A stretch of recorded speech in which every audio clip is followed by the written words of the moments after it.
આ જે પરંપરા જે છે એ આજે ખરેખર સ્વામિનારાયણ સંપ્રદાયની સાચી પરંપરા છે.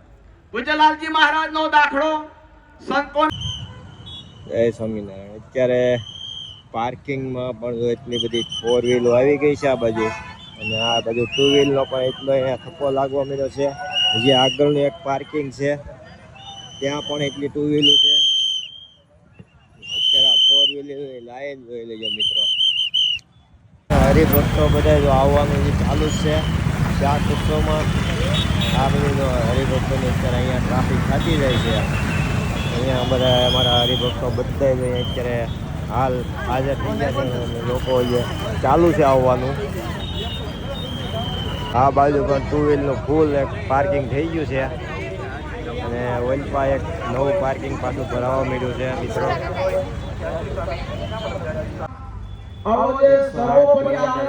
નુગેન્દ્ર પ્રસાદજી આજે મહા શાક ઉત્સવનું આયોજન અહીંયા આવ્યા છે શાક ઉત્સવનો લાભ લેવા. આજ્ઞા બ્રહ્મા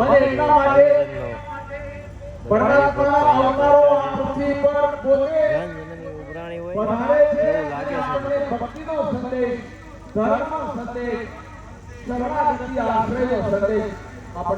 શાક ઉત્સવનો લાવો લેવા સૌ હરિભક્તો પહોંચે.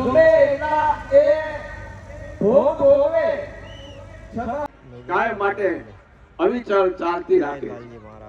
આજે સ્વામિનારાયણ સંપ્રદાયના સિદ્ધાંત પ્રમાણે જોઈએ તો ભગવાન સ્વામિનારાયણ પ્રભુએ જે બે ગાદીની સ્થાપના કરી, વડતાલવાસી શ્રી લક્ષ્મીનારાયણ દેવની ગાદી અને અમદાવાદવાસી શ્રી નરનારાયણ દેવની ગાદી, એની જે પરંપરા એ સ્વામિનારાયણ સંપ્રદાયનું શુદ્ધ અને સાચું સ્વરૂપ છે. અને એ પ્રમાણે ભગવાન સ્વામિનારાયણ પ્રભુની પરંપરામાં જે સલામતી, જ્યારે મહાત્મા જ્ઞાને સહિત ધર્મ સહિત જે ભક્તિ છે એની રક્ષા થાય, અને એવા ભક્તિના માધ્યમથી, એવા આશ્રયના માધ્યમથી, એવા પરમાત્માની ઉપાસનાના માધ્યમથી જીવાત્મા પરમ ગતિને પામે છે. આ લોકમાં ભગવાન સ્વામિનારાયણ પ્રભુએ આ સંદેશ આપ્યો, અને એને જીવને પરમાત્માને શરણે લઈ જાય છે. અને એવા આચાર્યશ્રીઓના આ દાખલા હોય છે. પૂજ્ય આચાર્ય મહારાજની આજ્ઞાથી આવા સંતોના દાખલા હોય છે. અને એમાં ભવ્યતા, એની વ્યવસ્થા એ કંઈક અનેરી હોય છે. બહારના એક સનાતનની ધર્મ ગોષ્ઠી, સંત ગોષ્ઠી સરસ જગતગુરુ શંકરાચાર્ય શ્રીની ઉપસ્થિતિમાં એક કાર્યક્રમ યોજાયેલો. ત્યારે પણ અહીંયા ખૂબ સંતો આવેલા. એક વ્યવસ્થાથી ખૂબ પ્રભાવિત છે. અહીંયા ભારદ્વાજ ગિરિજી મહારાજ બિરાજે છે. અનેક વખત આ બધા સંતો સ્વામિનારાયણ સંપ્રદાયની એક શિસ્તતા, એક ધર્મગુરુ પ્રત્યેની આસ્થા અને વ્યવસ્થા માટે, અને આપણી સભાની અંદર કાલે જ મેં બધા સંતોને વાત કરી તો સ્વામિનારાયણ સંપ્રદાયની અંદર અવડો મોટો શાકોત્સવ યોજાઈ રહ્યો છે, પણ સ્વયંભૂ સ્વયંસેવકો આ તમામ પ્રકારની વ્યવસ્થા એ ઉપાડી લેતા હોય છે. અને એમાં નુગેન્દ્ર પ્રસાદજી મહારાજે તો અનુભવું છું. અસ્તુ. ઓમ નમો નારાયણ. આપ સર્વને બધાને મારા જય સ્વામિનારાયણ. જય સ્વામિનારાયણ. પૂજ્ય ભારદ્વાજગીરી મહારાજે આ પ્રસંગે આપણને સર્વ કોઈને રૂડા દિવ્ય આસનો બન્યા. પણ સાથે સાથે આવતા શાકોત્સવના પાયા અત્યારથી જ આપણે નખાઈ ગયા છે. આવતા શાકોત્સવના મુખ્ય યજમાન સરસિયા નિવાસી હિતેશભાઈ ધીરુભાઈ રાજાણી ઓસ્ટ્રેલિયા, એને જોરદાર તાલીના ધ્વનિથી વધાવો. અત્યારે હિતેશભાઈ ધીરુભાઈ રાજાણીને વિનંતી કરું સ્ટેજ ઉપર આવી અને પૂજ્યપાદ મહારાજશ્રી પાસેથી આશીર્વાદ સ્વરૂપે પુષ્પમાળાનો સ્વીકાર કરે, જેઓ આવતા વર્ષના શાકોત્સવના યજમાન જેઓ બન્યા છે. સાથે સાથે શ્યામજીભાઈ ધરવાળા, તનસુખભાઈ ધરવાળા, જીતેન્દ્રભાઈ દુધાત, આમને પણ વિનંતી.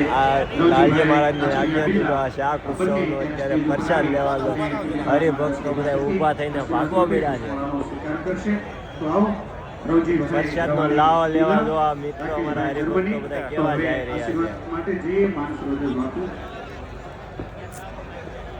પાસે સુરતનો સૌથી બેસ્ટ સેન્ટ્રલ એસી મોટો બંગલો હશે. તમારી પાસે આંતરરાષ્ટ્રીય કારનો કાફલો હશે.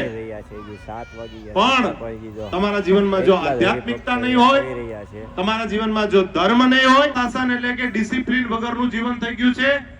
ડિસિપ્લિન વગરનો પરિવાર, ડિસિપ્લિન વગરનું ઘર, ડિસિપ્લિન વગરનું રાજ્ય, ડિસિપ્લિન વગરનું રાષ્ટ્ર, ડિસિપ્લિન વગરનો સંપ્રદાય છે એ જંગલમાં વસતા રાની પશુઓ જેવો થઈ જાય છે. સમાજમાં અરાજકતા અને અસામાજિકતા આવી રહી છે.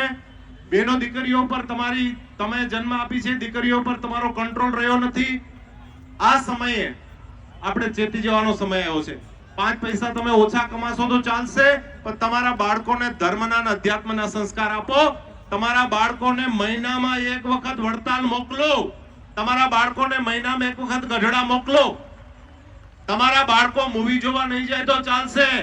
તમારા બાળકો પિઝા બર્ગર સેન્ડવિચ નહીં ખાય તો ચાલશે, પણ તમારા બાળકોને એક વખત આ અમારા આશ્રમો, મઠો, મંદિરના વૈદિક રસોડામાં બનેલી સંતોની સભામાં બેઠા છો, તમે ઈષ્ટદેવના ખોળામાં બેઠા છો. બીજી વાત યાદ રાખજો, આ બ્રહ્માંડમાં આ વિશ્વની સૌથી શ્રેષ્ઠ અને સુરક્ષિત કોઈ જગ્યા હોય તો તમારા ઈષ્ટનું શરણું છે. ઈષ્ટના શરણે રહેજો. બાળકોને સેવા અને સંસ્કારથી યુક્ત કરજો. ને આવા સમયા થાય એમાં તમારી સંપત્તિ આપી દેજો. બેંકનો મેનેજર છે, સવારે 10:30 વાગે બેંકે જાય, એની ઓફિસમાં બેહેન સાંજે 6:30 બારો નીકળી જાય, ત્યાં સુધી એની સહીથી કરોડો ખરબો રૂપિયાની આપ-લે થાય. ત્યાં સુધી એ કરોડો ખરબોપતિ હોય, પણ જેવો બેંકના પગથિયા ઉતરે એટલે એ માણસ ઝીરોમાં આવી જાય છે. તમારું મારું એવું છે, શ્વાસ પૂરા થઈ ગયા પછી અહીં બેઠા છે, એમાં કોઈને 5 ફેક્ટરીઓ હશે હીરાની, કોઈને 25 ફેક્ટરીઓ, કોઈને 100-150 વીઘા જમીન હશે, પણ આમાંથી એક મરદ એવો નથી કે જે 2 વીઘાનો દસ્તાવેજ ઉપર લઈ જઈ શકે. સુરતમાં રહો છો તો સુરતને બદસુરત બનાવતા અટકાવજો. તમારા દીકરા દીકરીઓને સંસ્કાર આપજો. એટલું કરીને મારા 4 શબ્દોને વિરામ આપું. આજે આ દાસને તમારા બધાના દર્શનનું સૌભાગ્ય મળ્યું. સ્પેશિયલ એ જ દિવ્ય દર્શન સ્વામિનારાયણ ભગવાનના દિવ્ય ચરિત્રમાં થાય છે કે જ્યારે 200 વર્ષ પૂર્વ કરતા પણ એ જ છે, પોતે જ બનાવે છે. આ દિવ્ય દર્શન આમાં વર્ણનમાં સાંભળીએ છીએ, એ જ દિવ્ય દર્શન.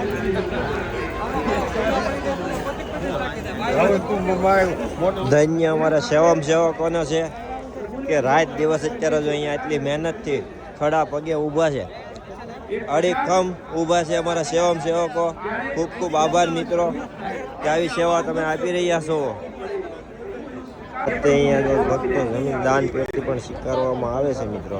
बहुत सुंदर है ત્યારે કહે છે કે એક શહેરી મૂર્તિ બાપુ દુઃખી દેખે મહાપ્રભુ કહે મૂર્તિ સ્વામિનારાયણ બોલતા રહેજો. જય સ્વામિનારાયણ. સેવક અત્યારે ફૂલ સેવા આપી રહ્યા છે અહીંયા. આવી સેવા ભગવાન એને આપતા રહે. જય સ્વામિનારાયણ. પ્રસાદ આજે અમે ગ્રહણ કરી રહ્યા છીએ. જય સ્વામિનારાયણ. ચાલ લેવા બેસી ગયા છે. અમારું ગ્રુપ અત્યારે તો પાછળ છે બધા. કલાલ અમારા જય સ્વામિનારાયણ ગ્રુપે અમારે પ્રસાદ લઈ લીધો છે. હર બધા હરિભક્તો અત્યારે અહીંયા બેસી ગયા છે પ્રસાદ લેવા.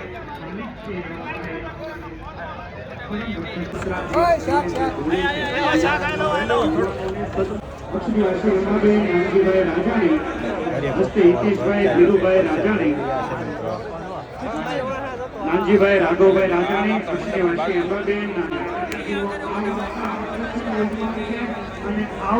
વરસાદ એક દારૂ બનવાનું ચાલુ છે.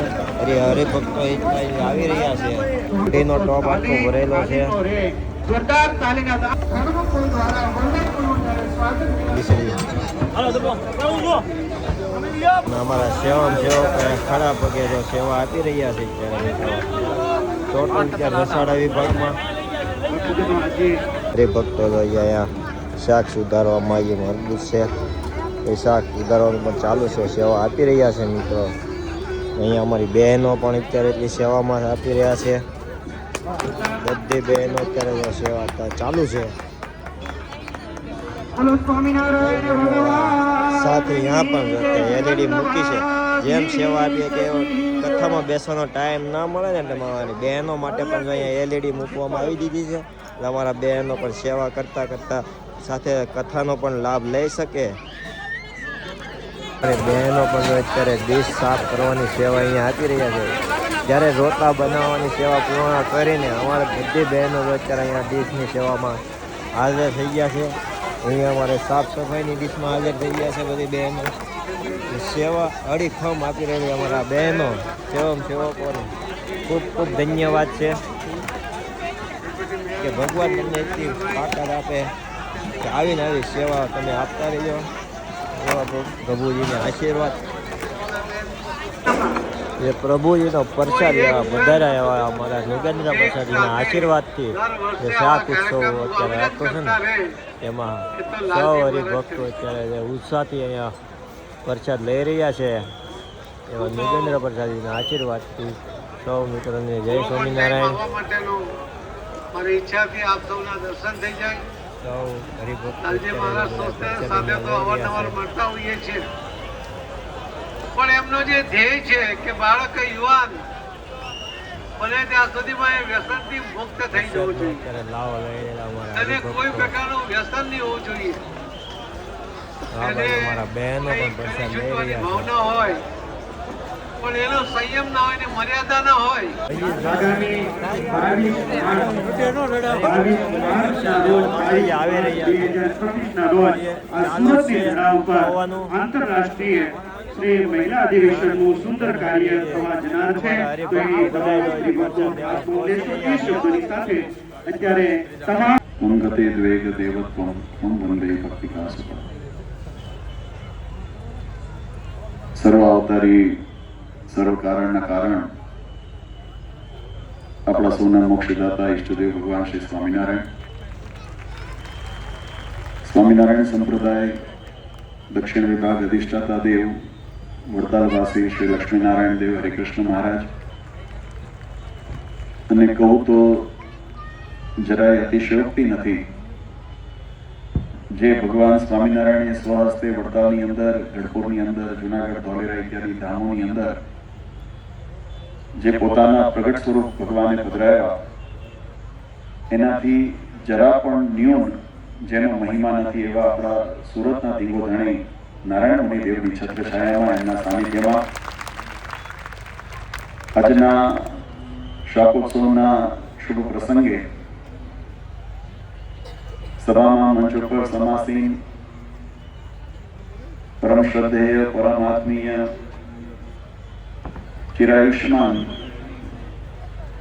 અમારા અતિ જેની સાથે આત્મીય નિકટ સંબંધ પૂજ્ય મહારાષ્ટ્રીના સમકાલીન સમયથી પૂજ્ય દ્વારકેશલાલજી મહારાષ્ટ્રી મહોદયશ્રી સાથે રહેલા છે. એટલે એમના અને મેં એમના લાલને યાદ કરાવ્યું. મેં કીધું આપ આવડા હતા ત્યારે મેં આપને ખોડા મારવાયા છે. હું આપની હવેલી પર વડોદરા આવ્યો હતો મહારાષ્ટ્રીને મળવા. અને આજે અમને ગૌરવ છે જેને આ સનાતન ધર્મનું જે નેતૃત્વ, જે આપણી સનાતન વૈદિક પરંપરાનું નેતૃત્વ તમારા જેવા મજબૂત હાથની અંદર છે એવા પરમ શ્રદ્ધેય આશ્રય કુમાર મહોદય શ્રી સાથે ભારદ્વાજગીરી મહોદય આત્મય અને પરમહંસ માનસરોવર. બહુ સુંદર આપ બધા મહાનુભાવો અહીંયા પધાર્યા. ઉપસ્થિત સર્વે રાજકીય, સામાજિક અગ્રગણ્ય મહાનુભાવો, બધાના નામાવિધાન નથી રહ્યો કારણ કે સમય આપણી પાસે બહુ સીમિત છે. ઉપસ્થિત ધર્મકુળાશ્રિત વાળા સર્વે સંતો, પાર્ષદો, ધર્મકુળાશ્રિત વાળા સર્વે સત્સંગી હરિભક્તો, સર્વ ધર્મ પ્રેમી સજ્જનો, સર્વ મોક્ષ ભાગી જીવાત્માઓ, દરેક ભક્તજનોને અમારા હૃદયપૂર્વક જય સ્વામિનારાયણ. આ પ્રકારના ધાતુઓનું મિશ્રણ કરવામાં આવે, વેગ જેને કહેવામાં આવે. અને હમણાં મેં સવારે વાત કરી હતી કે જેટલું ધાતુઓનું પ્રમાણ, અન્ય ધાતુનું પ્રમાણ વધે એટલું તમને કહું તો 24 કેરેટનું સોનું હોય તો એની કિંમત જુદી હોય, પછી 22 કેરેટનું થાય તો એની કિંમત જુદી હોય, પછી એનાથી 18 કેરેટનું થાય તો એની કિંમત ઓછી થાય, એનાથી 16 કેરેટનું થાય તો ઓછી થાય. એમ ઘટતા ઘટતા સોનાનું પ્રમાણ ઘટે અને અન્ય ધાતુનું પ્રમાણ જો વધે તો સોનાની કિંમત ઘટાડી દે. એ જ રીતે દૂધની અંદર હું ઘણી વખત દ્રષ્ટાંત આપું છું કે દૂધની અંદર થોડો પાણીનો ભાગ હોય તો એ પાણી દૂધના કિંમતે વેચાય. પાણી છે પણ ભાવ કયો લાગે એનો? દૂધનો. પણ દૂધની અંદર પાણીનો ભાગ વધતા વધતા વધતા દૂધને ઓવરટેક કરી નાખે, પછી દૂધ પાણીના ભાવે વેચાય છે. આપણા સંતોએ કીર્તનોમાં લખ્યું, પારસ સ્પર્શી લોહ કંચન ભઈ મોંઘે મૂલે વેચાય રે. આ સંસારની અંદર જીવાત્માને ભગવાન રૂપી પારસ મણી મળ્યા છે. આ પામર અને પતિત અવસ્થાની અંદર રહેલો જીવાત્મા, એ જીવાત્માને જ્યારે સત્સંગનો યોગ થાય છે, એના માધ્યમથી જ્યારે ઉપાસના ભક્તિનો યોગ થાય છે, ધર્મ આચરણનો યોગ થાય છે, અને એના દ્વારા પોતાના ઇન્દ્રિયો આત્માને જ્યારે જે એ નિર્વિકાર કરે છે, પોત એની અંદર રહેલા દોષને દૂર કરે છે, ત્યારે શાસ્ત્ર એમ કહે છે કે એ પછી માઇક જીવ નથી રહેતો, એ બ્રહ્મરૂપ થઈ જાય છે, અને બ્રહ્મરૂપ થઈને પરમાત્માના એકાત્મ ભાવને એ અનુભૂતિને પામી જાય છે, અને ભગવાનના મૂર્તિની અંદર પોતે પોતાને રમી જાય છે. આ પ્રાપ્તિ મોક્ષ પદની પ્રાપ્તિ છે. તત્વજ્ઞાન બહુ વિશાળ છે, અને એના માટે હું ઘણી વખત કહું છું કે શાકોત્સવ એ યોગ્ય મંચ નથી. આ તો કેવું થયું કે આપણે શાકભાજી લેવા જાઓ ને, તો શાકભાજીની અંદર ઓલા ફેરિયા હોય ને, જે રેકડી વાળા, એ શાકભાજી આખો દિવસ લીલું રહે ને એટલે એના ઉપર થોડું થોડું પાણી છાંટ્યા કરે. આમાં એક દિવસનો પ્રસંગ છે ને, પાણી છંટાય છે, તમે લીલા રહો. બાકી હકીકતમાં જો શાસ્ત્રોનો ને સત્વ આપણી સનાતન તત્વજ્ઞાનને, તો એના માટે ભાગવત, રામાયણ, સત્સંગી જીવન આદિ ગ્રંથની 7-7 દિવસની 9-9 દિવસની હેલીમાં સ્નાન કરવું પડે. એ જ્ઞાન ગંગામાં જ્યારે ઊંડા ઉતરીએ ને, ત્યારે આપણી આત્માની અંદર એ જાગૃતિને સમજણ આવે. પણ તમે ત્યાંથી હુકાવો નહીં ને એટલે આ છાંટા નાખ્યા આ મહિમાની વાતો દ્વારા. આ વાત એટલા માટે વિશેષ સમય નથી લેવો. આપણા સંપ્રદાયની અંદર આની દિવ્યતા, આ હેતુ એટલા માટે છે. માઇક બનેલા જીવાત્મા માઇક નથી. આ વસ્તુ બહુ સમજવા જેવી છે. શાસ્ત્રે બંનેના બોલે પણ ખરા, જવાબ પણ આપે. તો કે આચાર્ય વિચારની અંદર અમારો અખંડ વાસ છે. લઈ લીધો છે એનો. બહુ ટ્રાફિક હતી, બહુ એટલે બહુ ટ્રાફિક. હજી આવવાનું ચાલુ છે મિત્રો. સત્તા લાખ માણસનું એસ્ટિમેટ હતું. લગભગ થઈ જશે એવું લાગે છે. હજી તો ચાલુ છે આવવાનું. આ બધા જાય છે ને, બધા આવવામાં આ બધા આવે છે. જો જય સ્વામિનારાયણ મિત્રો, ચાલો.